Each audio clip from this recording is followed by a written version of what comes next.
Hello everyone and welcome back to Kiel. So this is the first in a series of short lectures talking about reaction dynamics.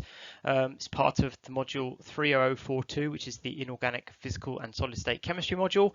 I'm Martin, of course, as you well know, and this first lecture is going to be an introduction basically. So we're going to talk a bit about basic kinetics, just revising some of the topics that you've already covered, particularly in first year, and we're going to talk a bit about why it is we need reaction dynamics and the sorts of things that reaction dynamics actually is studying. Okay, so the indicative content for the whole course, this is the whole lecture series, not just now. We're just going to do, as I said, sort of do a bit of revision in this short video, and then we're going to move to talking about collision theory, and then transition state theory, and then finally we're going to talk about some specific cases. And in all cases we're going to be trying to do some derivation, and I'll talk a little bit more about that in a second.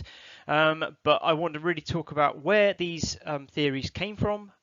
So in many cases we're going to actually derive the equations for these theories from the beginning, but also how they might be applied, where they're useful, and where they fall down somewhat. Okay, and so that's a general principle throughout, and particularly for these theories of unimolecular reactions, I'm going to talk about the basic idea behind them, and then how these theories have been modified in order to actually improve the prediction that these theories make. Okay.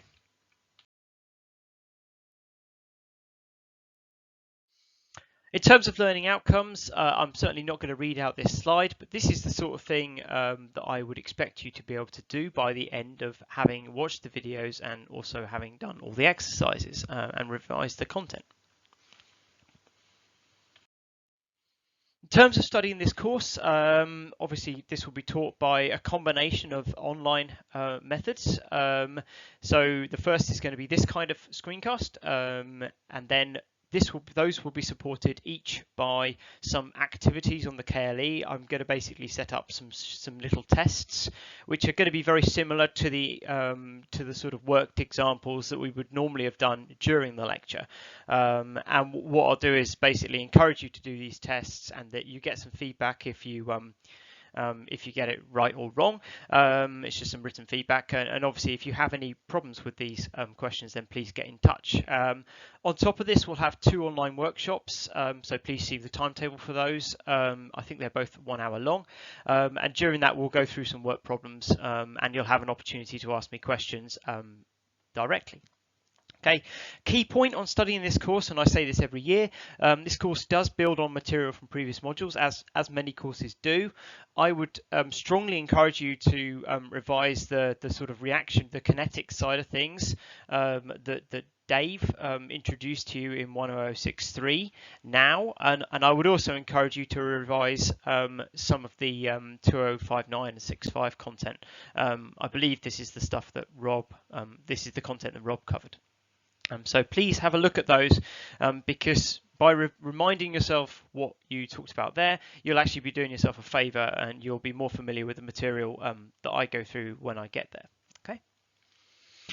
Key point about this course, there is going to be some maths. You probably won't be surprised by that. We will be deriving these equations, some of which are pretty horrific, from the beginning in most cases. I don't require that you kind of remember the derivations all the way through, but I think it's really important to understand where equations came from so that you can understand how they were brought together and what they do take into account. So the key point is sort of understanding, the terms in a major equation, explain where they came from, and recall what approximations were made, because obviously if those approximations were made, that might be where a theory falls down. Okay, particularly collision theory, that definitely applies here. But you need to remember what is good about the theory as well as what is bad. Okay, and of course I will require, especially for transition state theory, that you can use these equations and that you can assemble them. And by assemble them, I don't mean derive them from first principles, and you'll see what I mean by that sort of at a later date when we go through transition state theory. The key point is we want to be able to make predictions, and we want to do that by making reasonable approximations. And in your answers to any questions I have, I'll be asking that you do make a note of all these reasonable approximations. Okay, there will be a problem sheet on this topic, which makes up part of the portfolio, as you can see in the module guide. Okay, obviously you'll be doing that because that's that's a summative assessment, so it's worth marks towards the final thing. But if you do that, it'll help you to prepare for the final assessment for the module 2. So you'd be doing yourself a double favour, really. Okay, so in terms of resources for the course, obviously, as for many of my courses at this level, I intend to give you a complete account of it in the lecture slides.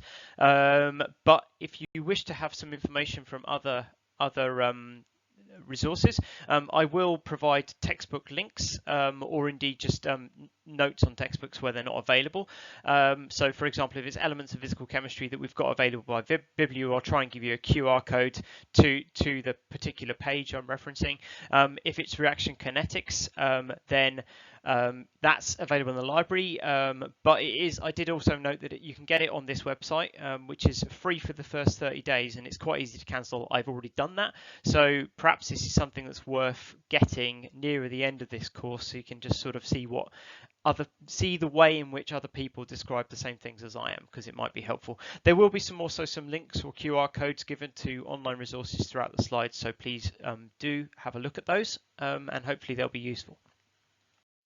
Okay, so that's the admin side of these things out the way, and I've now got the laser pointer going. Okay, so I want to move towards talking more about the introduction and the revision side of this little video. This is how I'm going to start any new topic. I will attempt to give you page numbers to books. In this case, we've got elements of physical chemistry, of course. And alongside these page numbers, I'll also give you a QR code. Okay, so this QR code should take you directly to the Bibliu site for this book and at that right page. Okay.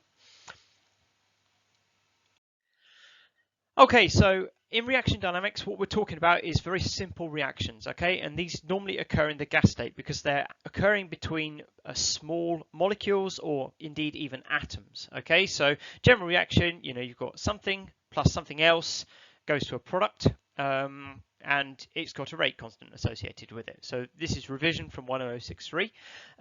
So then you can write a rate equation, of course, and this is a general form of a rate equation where you have the rate or the change in concentration of products with respect to time is equal to the rate constant times by the concentration of A to the power of something, multiplied by B to the power of something. And of course, if you have your X and your Y have certain values depending on the order of reaction. And so here they are. If we have one of these as 0 and one of them as 1, you have a first order rate equation. If you have both of them equal to 1, you have a second order rate equation. And in principle, you can get third order, etc. rate equations, although they're less common. Reaction rate is always a positive quantity because you're talking about the increase in concentration of products with regards to time. Okay, and the units are moles per decimeter cubed per second. Okay, so the units of this are always the same. Okay, and typically, because we're chemists, we use moles per decimeter cubed. Although one of the things that I'm going to require of you in this course is that you are able to convert from moles per meter cubed per second to moles per decimeter cubed per second, because obviously if you use equations and use certain parameters, you're going to have SI units at some point in time. But this is the sort of standard route for rate, standard unit for rate. K is the rate constant. The units will depend on the values of X and Y, basically. Okay, so again, this is revision from Dave's content. And if we wanted to plot a reaction coordinate diagram, we start with our A and B. We have to pass an energy barrier, and then we end up sort of falling down. Once we get enough energy to pass our activation energy barrier, we can make our products, which typically have lower energy than the reactants they start at.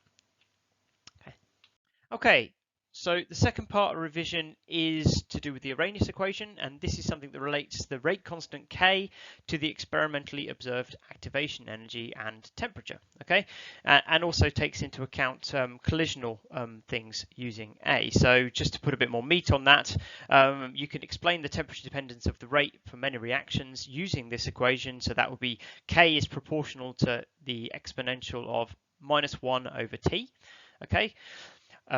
So essentially, as you increase the temperature, your rate will go up. This pre-exponential factor is a measure of the collision frequency. So that's the number of times that, in this case, your molecules of A and B are going to collide. coupled also with basically, are they going to come in the right directions in order to actually for them to collide successfully? Okay.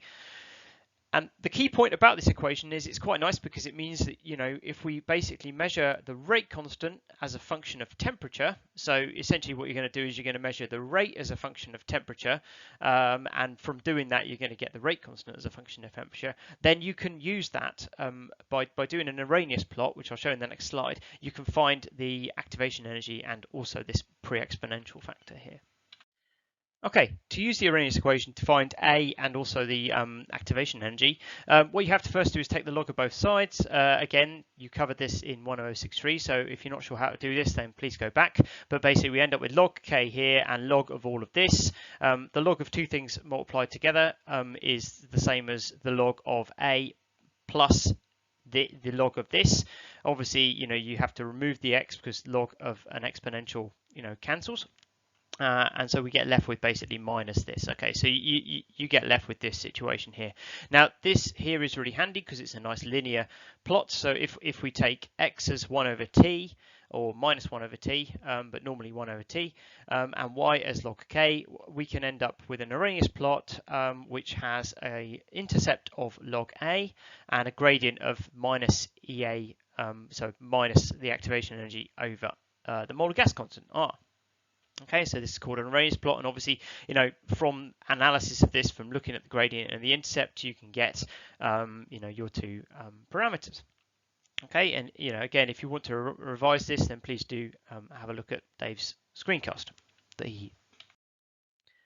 Okay, so you know, with all this in mind, what is reaction dynamics? What are we trying to do? Okay, well, the thing about reaction dynamics is you're trying to make predictions and you're trying to understand phenomena that you see in experiment and trying to actually apply theoretical constructs by which you can kind of explain those phenomena. So you've got a couple of key questions here, but additionally we've got things like curved Arrhenius plots being observed. So you know, this would be a nice area here at the sort of the higher values of t to the minus 1. You get sort of a linear dependency of our you know, in terms of the Arrhenius plot. But as you move to lower values of t to the minus 1, and that's higher temperatures, you start to see a curve away from that sort of linear Arrhenius behavior.